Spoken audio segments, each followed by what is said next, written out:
ფინის ზრუნებს კურორტი ბეშუმის ინფრასტრუქტურულ პრობლემებზე აჭარის ფინანსთა და ეკონომიკის სამინისტრომ საჯარო სამართლის იურიდიული პირის კურორტი ბეშუმის ლიკვიდაციის გადაწყვეტილება მიიღო.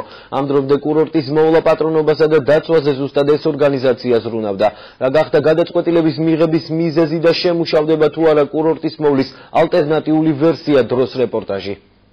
აჭარის მაღალმთიანეთში პოპულარულ საზაფხულო კურორტზე ზამთარი საკმაოდ ხანგრძლივია. ცივი სეზონი ბეშუმში დაახლოებით 8 თვეს გრძელდება.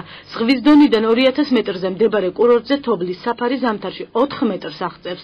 დიდთოვლობის შემდეგ კი დასასვენებელი მთა ინფრასტრუქტურულ მოწესრიგებას საჭიროებს. 800-ე კერძო პიროვნების საცხოვრებელი სახლია განლაგებული კურორტის ტერიტორიაზე. მათ ჭირდებათ წყლის მიწოდება, ელექტროენერგიის მიწოდება, სანიტარული წესრიგის დაცვა.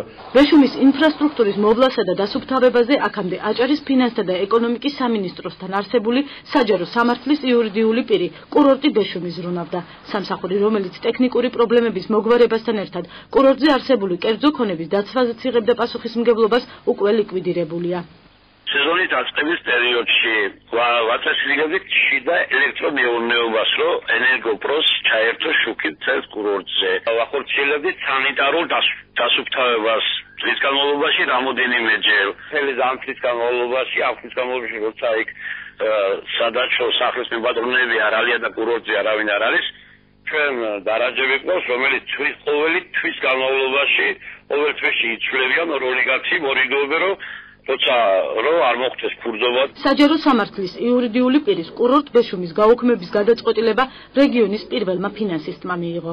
აჭარის ავტონომიური რესპუბლიკის ფინანსთა და ეკონომიკის სამინისტროს დასაფინანსებელი არ არის კურორტ ბეშუმი, ამიტომაც მოხდა კურორტ ბეშუმის ლიკვიდაცია. CCP, ანუ საჯარო სამართლის იურიდიული პირის ლიკვიდაცია მოხდება და ეს ხულოს მუნიციპალიტეტი გადაიცემა, ესე ვთქვათ, მოთხოვნის მიხედვით თვითონ წაიღებს თუ კურორტების და ტურიზმის და კურორტების დეპარტამენტი, ეს შემდგომი ზრუნვის საგანია. თავარი ის არის, რომ ის დაფინანსება, რომელიც იყო განკუთვნილი 65,000 ლარი კურორტ ბეშუმს, ის უკლებლიო დაუბრუნდება მას. ბეშუმის ინფრასტრუქტურის მოვლა პატრონობისთვის მზადაა ხულოს გამგეობა. მუნიციპალიტეტის გამგებლის თქმით, მაღალმთიანი რაიონის ტერიტორიაზე არსებული კურორტის ინფრასტრუქტურის მოწესრიგებაში ყოველწლიურად თავად გამგეობაც მონაწილეობს. ამიტომ დავით ჭელიძე მოსაზრებას დადებითად აფასებს.